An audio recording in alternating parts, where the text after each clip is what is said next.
नमस्कार सभी को। जय श्री राम, जय माता दी। कैसे हैं आप सब? आज जो टॉपिक मैंने सोच रखा था, जिस पे मैंने कुछ शॉर्ट्स भी बनाए थे, उसके एक कंप्लीट गाइड प्लांट वास्तु का मैं सोचा एक वीडियो बना देता हूँ। देखिए, वास्तु में प्लांट का रोल बहुत इम्पोर्टेंट है। आपके घर का वातावरण को वो रेगुलेट करता है। जो पेड़ पौधे आप अपने आंगन बगीचे और घर पे लगाते हैं, उसका वास्तु में कैसे वो एनर्जीज को बैलेंस करता है, उसके बारे में कुछ जान लेते हैं। चैनल में जो लोग जुड़ रहे हैं, वो उनका सभी को धन्यवाद। चैनल सब्सक्राइब कर लीजिए और बेल आइकन प्रेस कर लीजिए। मेरा नाम अनमोल संजीव, न्यूमरो वास्तु कंसल्टेंट हूँ मैं, और आपके सवालों का जवाब लेने के लिए हमेशा आगे रहता हूँ। तो चलिए वीडियो स्टार्ट करते हैं। देखिए, अगर जो भी व्यक्ति अपने घर पे कांटे वाले वृक्ष, दूध वाले वृक्ष, या फिर जिस वृक्ष में फल उगते हो, मैं फिर से बोल रहा हूं, कांटे वाले वृक्ष, जो वृक्ष दूध देता हो, या जिस वृक्ष में फल उगता हो, ये 3 वृक्ष कभी भी वास्तु के अनुसार आपको अपने घर में नहीं रखना है। कारण क्या होता है? जिस घर में कांटे वाले वृक्ष लगेंगे ना, तो शत्रु बाधा बढ़ जाती है, उसमें आपके शत्रु बढ़ जाएंगे। इसीलिए आपको ध्यान देना है। जो भी आप गुलाब के पौधे बहुत लोग रखते हैं, गुलाब ठीक है, पर ज़्यादा कैक्टस और ये बोनसाई और जिसमें ज़्यादा कांटे हैं, वो पौधे कभी नहीं रखें। कोशिश करिए गुलाब के पौधे भी अवॉइड ही करें तो बेटर है। दूध वाले पौधे जो रखेगा, उसका धन नाश होता है, ऐसा शास्त्र में लिखा गया है। और जिस पेड़ में या जिस पौधे में फल उग रहे हैं, जो अपने घर में इसे लगाएगा, उसके वहाँ के बच्चों और महिलाओं को दिक्कतें आएंगी ही आएंगी। घर का ट्रबल फैक्टर बढ़ेगा। इनके लकड़ियों का भी यूज़ आपको जनरली नहीं करना है। तो इन शॉर्ट ये 3 आपको दिमाग में रखना है कि आपको कांटे वाले, दूध वाले, और जिस पेड़ या पौधे में फल उग रहे हो, उसे अपने घर में ना लगाएं। तो अब बात क्विकली कर लेते हैं कि कौन कौन से पेड़ या पौधे अशुभ हैं वास्तु के अकॉर्डिंग आपके घर के लिए, जो आपको नहीं लगाना चाहिए रेसिडेंशियल हाउस में। देखिए, एक पाकर करके आता है, व्हाइट फिग इसे इंग्लिश में बोलते हैं। पाकर, गुलर की लकड़ी भी होती है, उसका दरवाजा भी नहीं बनाना चाहिए। क्लस्टर फिग जिसको इंग्लिश नाम है। आम, नीम, बहेड़ा, पीपल, वुड एप्पल जिसे कपीठा बोला जाता है, अगस्त्य, बेर, निर्गुंडी, कदम्ब, केला, नींबू, अनार, डेट पाम, नारियल नहीं, डेट पाम, बेल, ये सारे पौधे अगर आप घर में रखते हैं, ये वास्तु के अकॉर्डिंग बहुत ही इनऑस्पिशियस है। आप पूछेंगे कि आम और नीम इनऑस्पिशियस कैसे? देखिए, जहाँ बगान बगीचे हैं ना, जहाँ पेड़ प्लांट कर दीजिए जाके नर्सरी में से लेके या रोड साइड, पर घर में इसे नहीं रखिए। मैंने पहले भी बोला है, जिस घर में केला, नींबू, अनार और बेर, इंडियन जुजुबी जिसे बोलते हैं, जिस घर में ये 4 पौधे लगे हैं, उसका पेड़ लगा है, वो घर कभी भी ग्रो नहीं करेगा। आप गांठ बांध कर लिख लीजिए, अगर जिनके यहाँ है, उनके यहाँ ट्रबल्स आती ही आती है। अब इसमें एक और पॉइंट आ जाती है कि अपराजिता का पौधा के बारे में काफ़ी लोगों ने क्वेश्चन किया कि अपराजिता घर में रखना चाहिए कि नहीं। देखिए, अपराजिता अगर आप रख रहे हैं ना, तो उसे कोई हाइटेड एरिया में रखिए, ग्राउंड में मत उसे प्लांट करिए। जो भी अपराजिता, बटरफ्लाई पी जिसे बोलते हैं, ग्राउंड में अगर लगाएंगे ना, या इमली, मालती, मालिका, जैस्मिन जिसे बोलते हैं, अगर आप ग्राउंड में लगाएंगे, तो ऐसा कहा गया है कि उसकी मृत्यु शत्रु द्वारा होती है।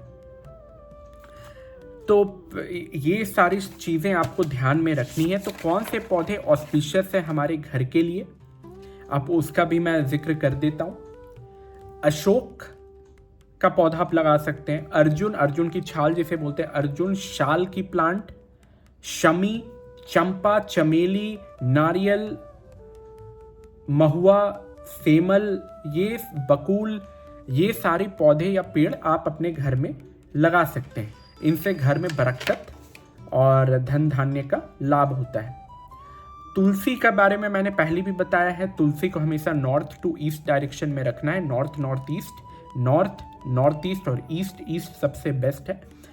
ब्रह्म स्थान पे भी तुलसी अपने घर के आंगन में रखिए। ऐसा कहा गया सुबह तुलसी के दर्शन करने पर भाग्य खुलता है, भाग्य उदय होता है, धन धान्य की प्राप्ति होती है। और तुलसी जो अपने घर में लगाता है उसे वेल्थ और पुत्र रत्न की प्राप्ति होती है। अब इसमें एक पॉइंट आ जाता है कि अगर किसी के यहाँ पर मान लीजिए पीपल का वृक्ष, मैंने मना किया नहीं लगाना है, पर पीपल का वृक्ष अगर लगा हुआ है तो पीपल वास्तु के अनुसार कौन से डायरेक्शन में आप लगा सकते हैं, उसका डायरेक्शन बहुत इंपॉर्टेंट है। ऐसे तो नहीं घर में लगाना चाहिए, उसके पौधे उग रहे हैं तो कटवा दीजिए, पर पीपल का पेड़ आ गया तो अगर वो पश्चिम में है, वेस्ट डायरेक्शन में अगर वो लगा हुआ है, पीपल वेस्ट में है, तो वो उसका मोटा मोटी वो बैलेंस हो जाता है। ईस्ट डायरेक्शन में बनियान ट्री जिसे बोलते हैं हम, बरगद का पेड़, ईस्ट में अगर वो हो, वेस्ट में पीपल हो, नॉर्थ में पाकड़ और साउथ में क्लस्टर फिग गूलर जिसे बोलते हैं, अगर ये है, ऐसे तो ये सभी अशुभ है, पर अगर इन डायरेक्शन में ये लगे हुए हैं तो मोटा मोटी उसका इम्पैक्ट भी बैलेंस हो जाता है। जैसे मैंने अनार के बारे में बोला, पर अनार के पौधे आपको रखना ही है तो साउथ ईस्ट में ही रखना है, इसके अलावा कोई डायरेक्शन नहीं है। अनार के लिए साउथ ईस्ट है, जामुन और कदम के लिए साउथ वेस्ट है, नॉर्थ वेस्ट में बेल है, और नॉर्थ ईस्ट में आंवला, आंवला जिसे गूसबेरी जिसको बोलते हैं, उसे नॉर्थ ईस्ट में लगाना चाहिए। ऐसे आंवला के वृक्ष और आंवला के पौधे ऑस्पिशियस है, पर नॉर्थ ईस्ट में रखेंगे तो वो बेटर है। अनार साउथ ईस्ट में रखिए, जामुन का पेड़ है साउथ वेस्ट में प्लांट करिए, नॉर्थ वेस्ट में बेल प्लांट करिए। अगर इनके विपरीत अगर आपने लगा रखा है, जैसे पीपल को मैंने वेस्ट बोला, अगर ईस्ट पूर्व में रखा है किसी ने, तो उसे फियर एंड पॉवर्टी यानी कि डर, भय और गरीबी मिलती है। बरगद का वृक्ष अगर पश्चिम दिशा में रखा हुआ है तो डिस्ट्रक्शन ऑफ आपका क्लैन यानी आपका वंश की वृद्धि में वो रोक लगाएगा। और वाइट फिग या क्लस्टर फिग आई डिजीजेस और दूसरी तरह की बीमारी देती है। तो इन शॉर्ट मेरा मेन ये वीडियो बनाने का मकसद यही था कि ऑस्पिशियस इनऑस्पिशियस ट्रीज़ या प्लांट्स को बहुत ज़रूरी है जानना। आज के टाइम पे आप कोई भी नर्सरी से पौधा उठा के लाते हैं, उसका इम्पैक्ट हमारे जीवन में क्या पड़ता है, ये बहुत इंपॉर्टेंट है। जैसे नीम का एस्ट्रोलॉजिकल उपाय भी किया जाता है, नीम को प्लांट करने के लिए एस्ट्रोलॉजिस्ट भी कहते हैं, तो उसे आप रोड साइड लगाइए या जहाँ बगान बगीचे वहाँ लगा सकते हैं, और वो ज़्यादा बेटर रहता है। पर अगर किसी के घर में बड़ा पीपल का वृक्ष है और नहीं कटा सकते हैं तो मैं तो यही बोलूँगा कि उसकी सेवा करें, उसमें दीपक जलाए, थर्सडे को दीपक जलाए तो बेटर रहता है। और इसमें एक पॉइंट और आ जाती है जो मैं बताना चाहूँगा कि इंडोर प्लांट्स में ना रबड़ प्लांट, जो एस्थेटिक अभी रबड़ प्लांट का इंटीरियर्स वाले करा रहे हैं, केले के वृक्ष ओरिजिनल लगा दे रहे हैं। देखिए आर्टिफिशियल लगाएंगे तो कोई दिक्कत नहीं है, ओरिजिनल केले के वृक्ष या केले के बड़े पौधे या आप ये रबड़ प्लांट घर के इंटीरियर्स में रखेंगे।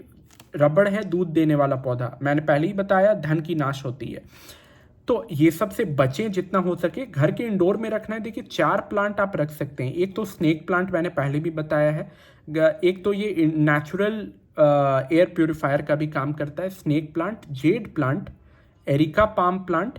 ये कुछ 3 पौधे हैं जो इंटीरियर में आपका एस्थेटिक लुक भी बढ़ाएंगे और आपके भाग्य में उन्नति भी होती है। और मनी प्लांट, सारे डायरेक्शंस डिफाइंड हैं पौधों के लिए, जो अशुभ थे उसके लिए मैंने बता दिया। बाकी कोशिश करिए साउथ ईस्ट डायरेक्शन या साउथ में बड़े वृक्ष या पौधे लगाएं, नॉर्थ टू ईस्ट डायरेक्शन में छोटे वृक्ष और पौधे लगाएं।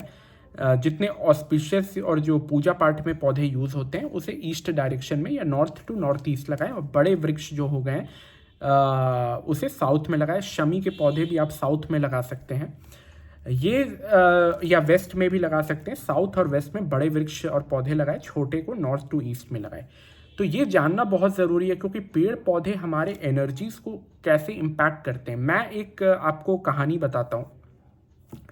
एक घर में अमरूद का पेड़ लगा हुआ था, उनको काफ़ी दिक्कतें आ रही थी, पर जब से उन्होंने अमरूद का पेड़ हटवाया अपने घर से, उनके जीवन में काफ़ी तरक्की हुई, फाइनेंशियली वो काफ़ी ग्रो हुए, जो घर की महिलाएं और बच्चों को दिक्कतें आ रही थी वो दूर हुई, बच्चे अच्छे स्कूल में जाने लगे, डेप्ट जो कर्ज बढ़ा हुआ था वो समाप्त हुआ।